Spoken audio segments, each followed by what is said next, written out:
আজকে গিয়েছিলাম একটু শপিং করতে। আমি আর আমার হাসব্যান্ড। তো শপিং করতে গিয়ে কি ঘটলো আমাদের সাথে সেটাই আপনার সাথে শেয়ার করব। আশা করছি আজকের ভ্লগটিও আপনাদের কাছে ভালো লাগবে। আসসালামু আলাইকুম এভরিওয়ান, সবাই কেমন আছেন? আমরাও আলহামদুলিল্লাহ ভালো আছি। তো সকালবেলা আরিশকে স্কুলে দিয়ে আমি নাস্তা করে আমায়রাকেও রেডি করে দিলাম।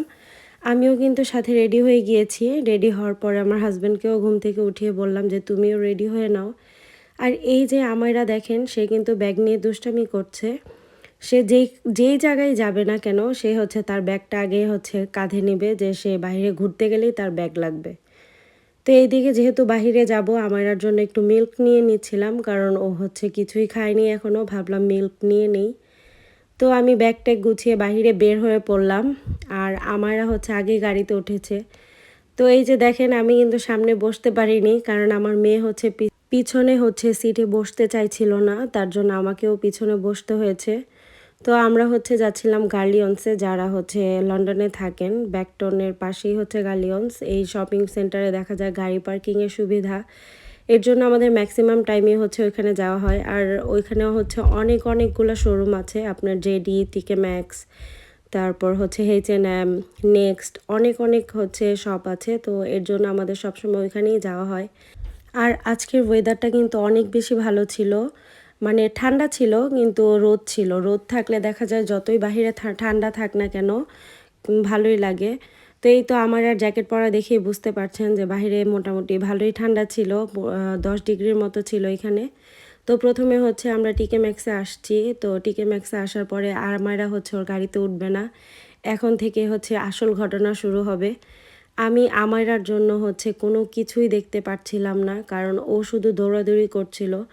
আমার হাজব্যান্ডের কিছু শপিং করার দরকার ছিল, তো এর জন্য ও ওর শার্ট, তারপর প্যান্ট এগুলা দেখছিল। আর এইদিকে আমায়রা দৌড়াদৌড়ি করছিল। আর আমি শুধু প্রথম দিকে আমার ভালোই লাগছিল, দৌড়াদৌড়ি করছিলাম ওর পিছে পিছে, কিন্তু লাস্টের দিকে ও অনেক বেশি বিরক্ত করছিল। এই যে দেখেন ম্যাডাম, সে ঘোরাঘুরি করছিল। তো ফাঁকে ফাঁকে আমি একটু ভিডিও করে রেখেছি। সুন্দর সুন্দর বাচ্চাদের ড্রেস দেখলাম, এত ভালো লাগে। আমাররা খেলনা দেখছিল, ও যেটা দেখছিল সেটাই ওর হাতে নিচ্ছিল। তো আমি ওকে এর জন্য বলছিলাম যে না, তুমি যে কোনো একটা জিনিস নিবা, এত কিছু তো নেওয়া যাবে না। তো তারপরে আমি হোম ডেকোরেশন যেখানে যে সাইডটা আছে সেই সাইডে গিয়ে একটু দেখছিলাম। আর এখন যেহেতু সেপ্টেম্বর মাস চলছে, অটাম, তো এখন সব কিছুই অরেঞ্জ অরেঞ্জ টাইপের, ভালোই লাগছিল। সব কিছুই অরেঞ্জ বা একটু রেড টাইপের। তো আর সব জায়গায় আপনার মিষ্টি কুমড়াগুলো দেখতে এত সুন্দর, মানে খুবই ভালো লাগছিল। আর এই যে ক্যান্ডেলগুলোও দেখেন, সব কিছু অরেঞ্জ কালার। তো এই সময়টাতে মার্কেটে যেইখানেই যাবেন আপনি দেখবেন এরকম অরেঞ্জ কালার। আর সামনে যেহেতু হ্যালোইন আসছে, এর জন্য সব কঙ্কালের মাথা এগুলা দিয়ে ভরা। তো এগুলা দেখে আমার আবার বলছিল যে মাম্মা ভাউ ভাউ, এরকম মানে দুষ্টামি করছিল। যখন আমারা আরও ছোট ছিল তখনই ভালো ছিল, ও ওর গাড়ির মধ্যে বসে থাকতো চুপচাপ।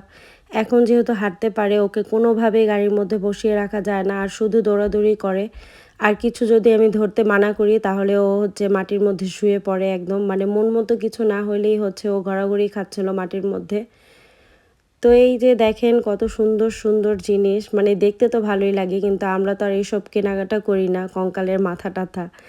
তো যাই হোক, এই যে আমি একটু ব্যাগ দেখছিলাম। আর টিকে ম্যাক্সে এমন কিছু নাই যে পাওয়া যায় না, সব ব্র্যান্ডেরই মোটামুটি জিনিসপত্র পাওয়া যায়। তো ব্যাগগুলো অনেক সুন্দর ছিল। এইদিকে আমারা জুতা দেখে, সব জুতাই তার লাগবে, বলতেছে মাম্মা এইটা আমার, এইটা আমার। আজকে আমায়রা আমার একদম শখ মিটিয়ে দিছে। ওকে নিয়ে তো আর কখনোই মার্কেটে যাওয়া যাবে না, কারণ যদি এরকম করে তাহলে তো কোনো কিছুই দেখে শুনে কেনাকাটা করা যায় না। আর বাচ্চারা দেখবেন যখন বেশি এরকম করে, তখন কিন্তু মানে বাচ্চার বাবারা একটু রাগ হয় যে আমি কেন ওকে কন্ট্রোল করতে পারছি না। কিন্তু তারা তো এটা বুঝে না যে বাচ্চা কথা শুনতে চায় না। তো ওর বাবা ট্রায়াল রুমে গিয়েছিল, এর জন্য ও কান্নাকাটি করছিল, ও ট্রায়াল রুমে যাবে।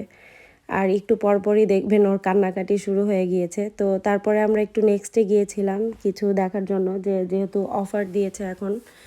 তো নেক্সটে গিয়ে আমি মানে আমার এই সিঁড়ি দিয়ে না হলেও মানে 20 থেকে 25 বার উঠাইছে আর নামাইছেও। মানে আমি টায়ার্ড হয়ে গেছি আজকে ওকে নিয়ে, একদম ঘাম দিয়ে দিছে শীতের মধ্যেও। ওর বাবাকে নিয়েও 2-3 বার উঠছে, তারপরে আমাকে নিয়ে উঠছে না হলো 20 থেকে 25 বার। তো এই যে সিঁড়িতে উঠতে পারে না দেখে ও সে কান্নাকাটি করছিল। তো এই তো লাস্টে আমি কিছুই কিনতে পারিনি। আমি হচ্ছে ওর সাথে রাগ করে বাসায় চলে আসছি। বলছি, "না, আজকে আর কিছুই কেনাকাটা করব না, বাসায় চলে যাব।" গিয়েছিলাম অনেক কিছু মানে চিন্তা করে যে আরিশের কিছু প্যান্ট দরকার ছিল স্কুলের জন্য, গেঞ্জি দরকার ছিল। লাস্টে কিছুই কিনতে পারি নাই, খালি হাতে বাসায় চলে আসছি আমি। আর আমার আর উপরে তো খুবই রাগ উঠেছিল আজকে। তো ও আর নেক্সট টাইমে ওকে নিয়ে আর মার্কেটে যাব না। ওর চাচ্চুর কাছে রেখে তারপরে যাব মার্কেটে। সবাই ভালো থাকবেন, সুস্থ থাকবেন। আল্লাহ হাফেজ।